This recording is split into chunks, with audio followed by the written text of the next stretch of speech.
প্রিয় শিক্ষার্থীবৃন্দ, আসসালামু আলাইকুম। ঈশান ইনস্টিটিউটের ভার্চুয়াল ক্লাস স্কুলের আজকে আমি তোমাদেরকে পদার্থবিজ্ঞানের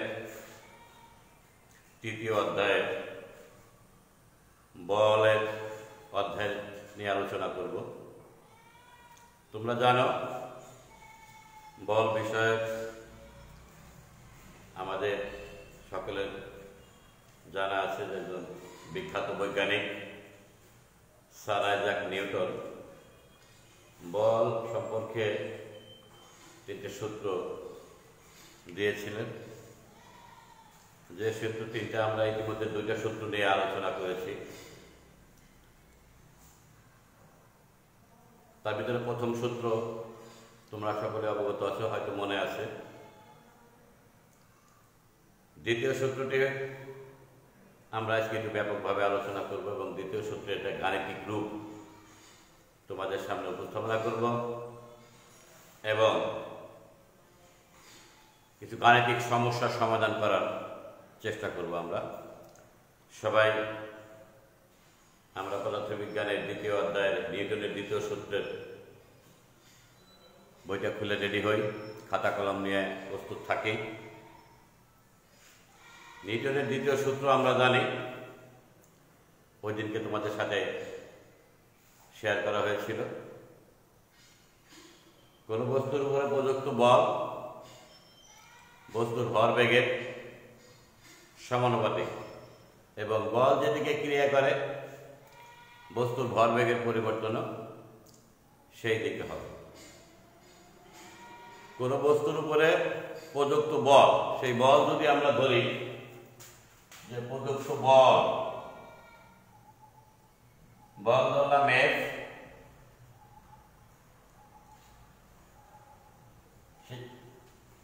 সেই প্রযুক্ত বল সমানুপাতিক ভরবেগ, বস্তুর ভরবেগের পরিবর্তনের হার। তাহলে সেই ক্ষেত্রে আমরা যদি এটা প্রমাণ করতে চাই তাহলে আমরা একটু ব্যাপকভাবে একটু লিখে নিই আমাদের ঘটনাটা কি কি জিনিস লাগবে। ধরি আমরা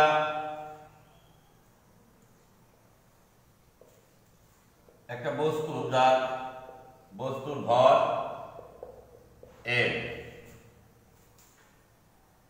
m ভর বিশিষ্ট কোন বস্তুর উপরে আমি প্রযুক্ত বল ধরলাম m ভর বিশিষ্ট কোন বস্তুর উপরে যদি আমি বল প্রয়োগ করি, আমরা জানি বস্তুর বেগের পরিবর্তন হবে, আর বেগের পরিবর্তনের হারকে কি বলে? ত্বরণ বলে। যদি আমি ধরি বস্তুটির আদি বেগ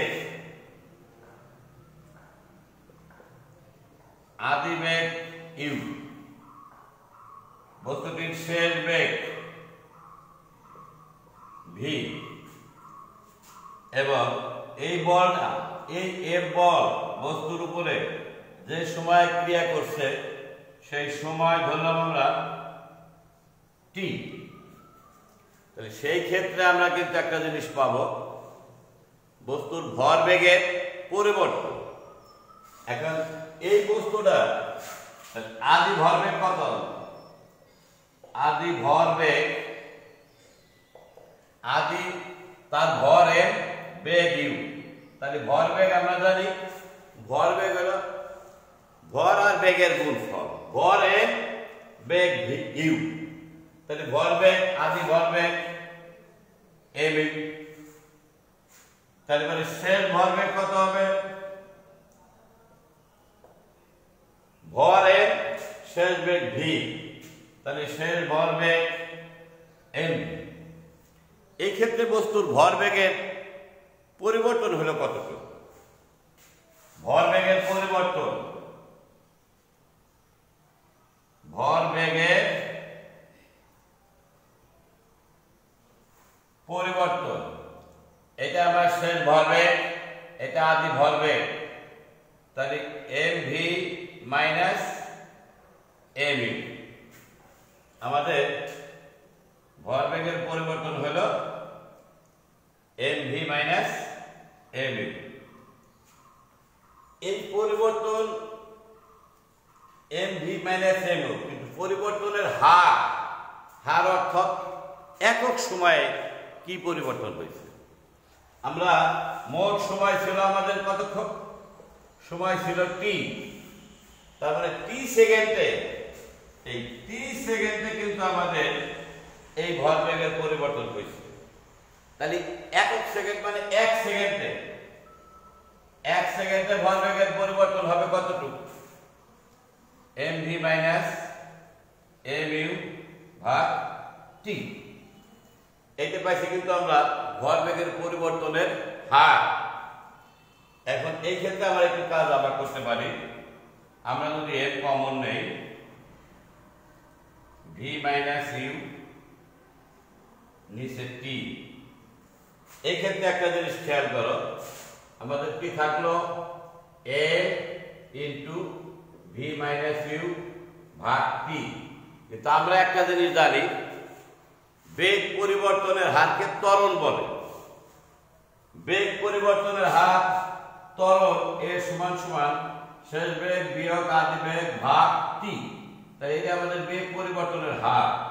এটা সমান কি? ত্বরণ। ত্বরণ কি? এ। ত্বরণে আমরা কি দ্বারা প্রকাশ করি? এ। সেই ক্ষেত্রে আমরা তাহলে ভরবেগের পরিবর্তনের হার কত পেলাম? M A. আমরা পেলাম কত? M A. এই এম এটা ভরবেগের পরিবর্তনের হার। এখন নিউটনের দ্বিতীয় সূত্রে বলতেছে প্রযুক্ত বল ভরবেগের পরিবর্তনের হারে সমানুপাতিক। তাহলে প্রযুক্ত বল ধরছিলাম আমরা এফ, সেই ক্ষেত্রে আমরা লিখতে পারি এফ সমানুপাতিক এম এ। এটা আমাদের নিউটনের দ্বিতীয় সূত্র। এইখানে আমাদের যে জিনিসগুলো জানার আছে, সমানুপাতিক, এখানে আমি লিখতে পারি এটা সমান সমান কে এম এ। এই সূত্রটা থেকে কিন্তু আমি একক বলের একটা সংজ্ঞা দিতে পারবো। সেই ক্ষেত্রে যদি আমার বস্তুর ভর এম সমান সমান 1 কেজি হয়, ত্বরণ এ সমান সমান 1 মিটার পার সেকেন্ড হয়, তাহলে আমরা, এবং প্রদত্ত বল এফ সমান সমান 1 নিউটন হয়, তাহলে এই সমীকরণে আমরা পাইছি কত? 1 সমান সমান এই পাশে কে, এম এর মান 1, এর মান 1, আমরা পাইলাম কে সমান সমান 1, কে এর মান 1। আমরা যে সমীকরণটা পাইছিলাম এফ সমান সমান এত, সেই ক্ষেত্রে যদি কে এর মান আমি 1 বসাই, তাহলে আমি কি পাবো? এফ সমান সমান এম এ। এফ সমান সমান এম এ, অর্থাৎ বল সমান সমান ভর গুণ ত্বরণ। এটাকেই বলে আমাদের নিউটনের দ্বিতীয় সূত্রের গাণিতিক ব্যাখ্যা বা গাণিতিক রূপ। আমরা প্রমাণ করতে পারলাম যে বল সমান সমান ভর গুণ ত্বরণ। এই ক্ষেত্রে আমরা একটা সংজ্ঞা দিতে পারি যে কোনো 1 কেজি ভরবিশিষ্ট কোনো বস্তুর উপরে যে বল ক্রিয়া করলে 1 মিটার পার সেকেন্ড স্কয়ার ত্বরণ সৃষ্টি হয়, তাকে বলে 1 নিউটন। তাকে বলে 1 নিউটন। এম এর মান যদি 1 হয়, ত্বরণ যদি 1 হয়, তাহলে এফ ও 1 হবে। 1 বলের পরিমাণ। তাহলে আমরা বলতে পারছি যে 1 কেজি ভরবিশিষ্ট কোনো বস্তুর উপরে যে বল ক্রিয়া করলে 1 মিটার পার সেকেন্ড স্কয়ার ত্বরণ সৃষ্টি হয়, তাকে 1 নিউটন বলে। আমাদের নিউটনের দ্বিতীয় সূত্রের গাণিতিক রূপ আমরা প্রমাণ করলাম। এ থেকে আমরা এদের একক কি এবং মাত্রা কিভাবে নির্ণয় করা যায়। আমরা কিন্তু বলের একক আমরা জানি, এই যে বল সমান পাইলাম ভর গুণ ত্বরণ। এখন আমি বলি এই বলের একক কত? আমরা জানি ভরের একক কেজি, ত্বরণের একক মিটার পার সেকেন্ড স্কয়ার। এটা একটা মৌলিক রাশি, এটা মৌলিক রাশি, এটা মৌলিক রাশি। এই কিন্তু বলের একক একটা লব্ধ রাশি, তাহলে kg metre per second square এটার সমান সমান হলো নিউটন। তার মানে বলের একক নিউটন। একইভাবে আমরা বলের মাত্রা নির্ণয় করতে পারি, কারণ আমরা জানলাম বল সমান সমান ভর গুণ ত্বরণ। এখন আমি জানি ভর একটা মৌলিক রাশি, ত্বরণ একটা লব্ধ রাশি। ত্বরণ কিসের সৃষ্টি হয়েছে? ত্বরণের ভিতরে আছে বেগ বাই সময়। ভর ঠিকই আছে, বেগের ভিতরেও কিন্তু আরেকটা রাশি আছে। বেগ হল সরণ বাই সময়, আর এই সময় হলো সময় স্কয়ার। তাহলে আমাদের দাঁড়াচ্ছে কি ভরের মাত্রা, তাহলে আমরা পেলাম বলের মাত্রা, ভরের মাত্রা এম, বল হাতের মাত্রা বড় হাতের অক্ষর দ্বারা প্রকাশ করা হয়, সরণের মাত্রা এম, সময়ের মাত্রা টি, তারপরে স্কয়ার, অর্থাৎ এম এল টি। সূচকের নিয়ম অনুসারে উপরে গেলে মাইনাসের 2। তাহলে আমাদের বলের মাত্রা আমরা পেলাম M L T to the পাওয়ার -2।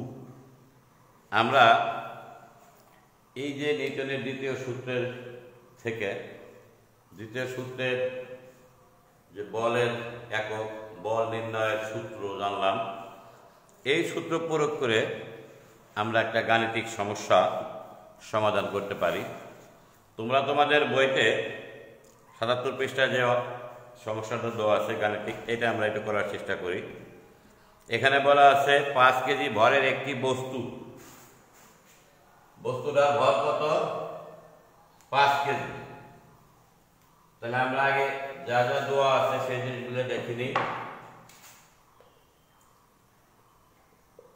বস্তুর ভর m সমান 5 কেজি। আর কি কি দেওয়া আছে? এই বস্তুর উপরে প্রযুক্ত বল, এখানে বল প্রয়োগ করা হয়েছে, অর্থাৎ বল F সমান 100 নিউটন। কতক্ষণ বল প্রয়োগ করা হয়েছে? সময়টি 10 সেকেন্ড। 10 সেকেন্ড বেড়ে ক্রিয়া করছে। এই ক্ষেত্রে আমাদের কয়েকটা প্রশ্নের সমাধান, সমস্যার সমাধান করতে হবে। প্রথম হলো বল প্রয়োগ করার কারণে ত্বরণ কত। এই যে জিনিসগুলো আছে আমাদের, এ থেকে আমরা প্রথমে 1 নম্বরে নির্ণয় করব ত্বরণ এর মান কত। আমরা কিন্তু একটু আগেই জানছি, শিখতে পারছি যে F সমান সমান ma। তাহলে a সমান কত? F by m। তাহলে আমি যদি লিখি, আমরা জানি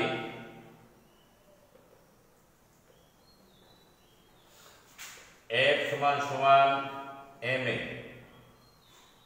আমার বাই করতে হবে ত্বরণ। তাহলে a সমান সমান উপরে F নিচে m, বা F এর মান 100 নিউটন, m এর মান 5 কেজি। এটার ভাগ করলে কত হয়? 20। এখন ত্বরণের ত্বরণের একক কিন্তু আমরা জানি মিটার পার সেকেন্ড স্কয়ার। কিভাবে হলো আমরা একটু দেখি।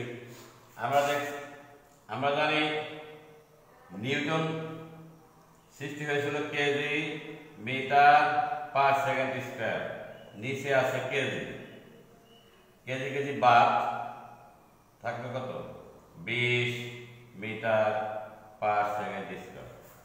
তাহলে প্রথমে যে আমাদের সমস্যাটা ছিল যে বস্তুটির ত্বরণ কত হবে, তা আমরা বুঝতে পারলাম বস্তুটির ত্বরণ হবে 20 মিটার পার সেকেন্ড স্কয়ার।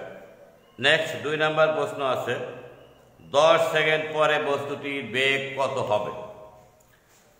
আমরা এখন নির্ণয় করব 10 সেকেন্ড। এই যে 10 সেকেন্ড এম বলের একটা বস্তুর উপরে এর বল প্রয়োগ করা হয়েছিল 100 নিউটন, 10 সেকেন্ড সময় ধরে কাজ করছিল। এ থেকে আমরা একটা জিনিস উদ্ধার করতে পারলাম, নির্ণয় করতে পারলাম যে ত্বরণ এর সমান কত পেলাম 20 metre per second square. Next আমাদের 2 নম্বরে যে জিনিসটা 2 নম্বর সমস্যাটা আমরা সমাধান করব 10 সেকেন্ড পরে বস্তুটির শেষ বেগ কত। এই বস্তুটা কিন্তু স্থির অবস্থায় ছিল প্রাথমিক অবস্থায়, অর্থাৎ বস্তুটার আদি বেগ ইউ সমান কিন্তু 0, যেহেতু বলাই আছে স্থির বস্তু, অর্থাৎ আমরা এখানে বলতে পারি যে আদি বেগ u0, শেষ বেগ v আমাদের এখন নির্ণয় করতে হবে। আমাদের জানা আছে সময় 10 সেকেন্ড, ত্বরণ 20 মিটার পার সেকেন্ড স্কয়ার। আমরা গতি বিষয়ক যে সমীকরণগুলো আগের অধ্যায়ে শিখেছি সেখানে আমাদের শেষ বেগ v সমান একটা সূত্র ছিল, তাই আমরা লিখতে পারি, আমরা জানি v সমান u প্লাস at। এই সূত্রটা আমাদের সকলের জানা আছে। এখানে ইউর মান কত 0, এর মান কত 20 মিটার পার সেকেন্ড স্কয়ার, সময়টি কত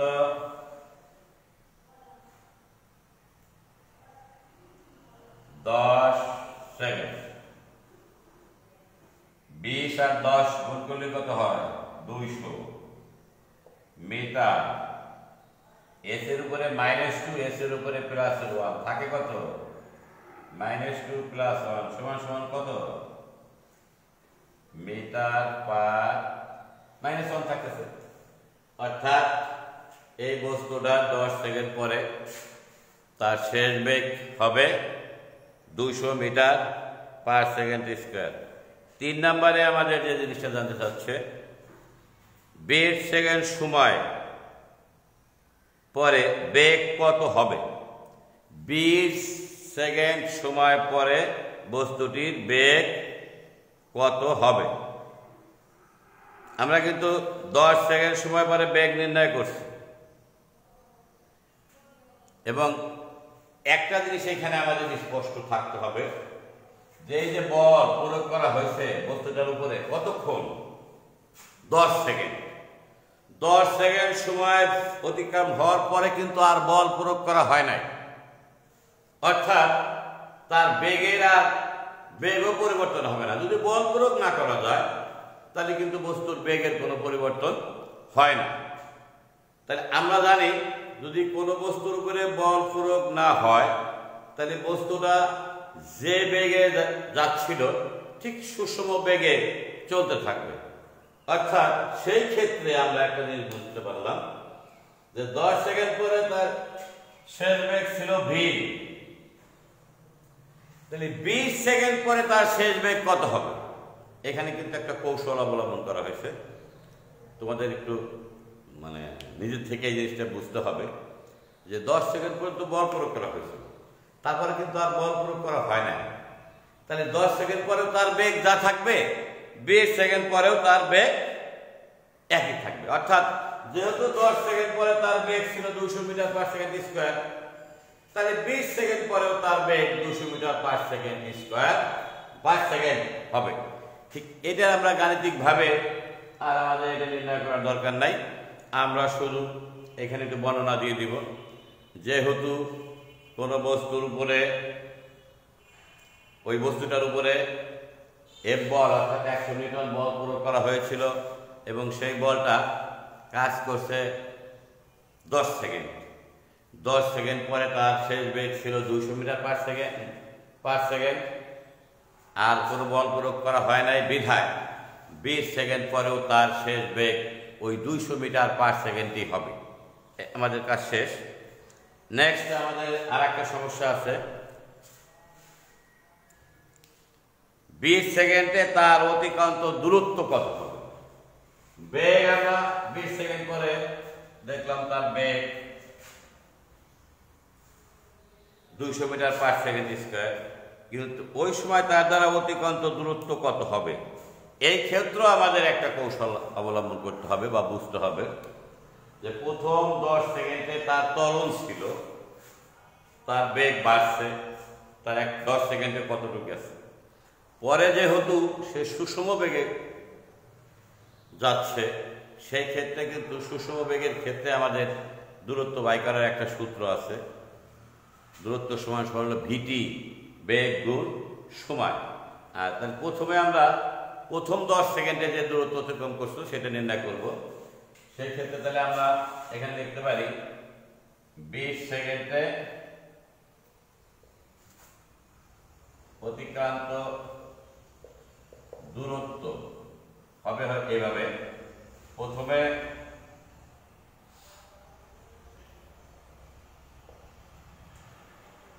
আমরা 10 সেকেন্ডের দূরত্ব নির্ণয় করব।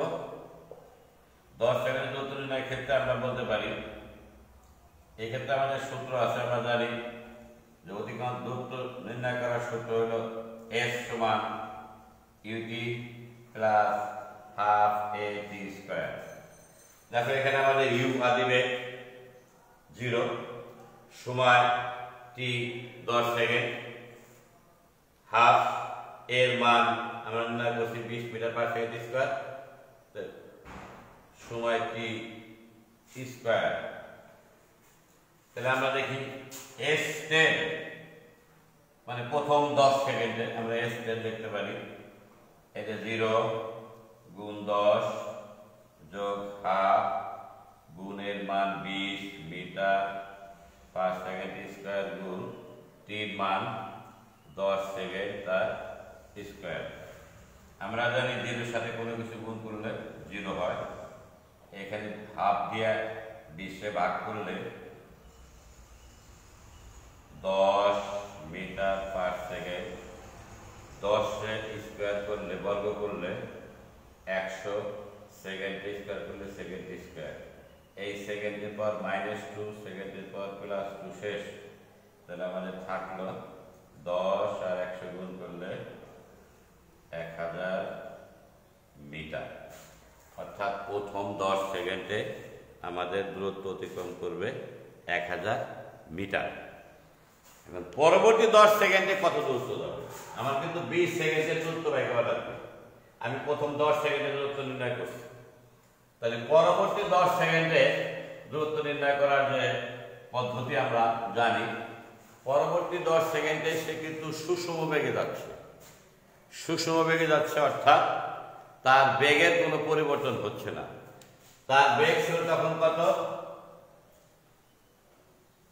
শেষের 10 সেকেন্ড। সেই ক্ষেত্রে সুষম বেগ ভি হইল, মনে আছে আমাদের শেষ বেগ ভি কত নির্ণয় করতে হবে? আমরা 200 metre per second, 200 metre per second. আর এই ক্ষেত্রে সময় 10 সেকেন্ড। সুষম বেগের ক্ষেত্রে দূরত্ব বা সরল এর সমান হলো ভিটি। এখানে ভির মান 200 মিটার পার সেকেন্ড গুণ টির মান 10 সেকেন্ড। 200 আর 10 গুণ করলে 2000 মিটার। এস এর পাওয়ার -1 এস এর পাওয়ার +1 সমান সমান 1, কিছু থাকলো না, তাহলে আমাদের দূরত্ব কত হলো 200 মিটার। এখন দেখো প্রথম 10 সেকেন্ডে গেছে আমাদের 1000 মিটার, পরের 10 সেকেন্ডে গেল 2000 মিটার। তাহলে 20 সেকেন্ডে মোট অতিক্রান্ত দূরত্ব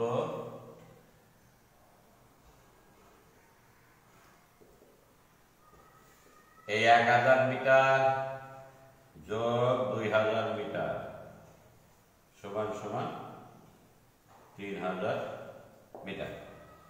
তাহলে আমরা এই অঙ্কটা ঠিক দেখতে পার, মানে যে সমস্যাগুলো ছিল আমরা কিন্তু নিউটনের দ্বিতীয় সূত্রের সহযোগিতায় এবং গতি বিষয়ক যে সূত্রগুলো আমরা জানি তার সহযোগিতায় খুব সহজেই নির্ণয় করতে পারলাম। যাই হোক, আমরা এই নিউটনের দ্বিতীয় সূত্রের কি এবং তার গাণিতিক বিশ্লেষণ এবং কিছু গাণিতিক সমস্যা সমাধানের মাধ্যমেই আজকের এই ক্লাসটা শেষ করতে চাচ্ছি। আগামী দিনে আমরা পরবর্তী মহাকাশ বল কী জিনিস সে বিষয়ে তোমরা ক্লাস 8-এ পড়ে আসছো, তারপরেও আমরা আগামী ক্লাস আলোচনা করব, কারণ সময় তোমার শেষ। সময় আছে নাকি? সময় থাকলে কাল কিছু আলোচনা করবো, তাহলে আজকের মতো এখানেই শেষ করব।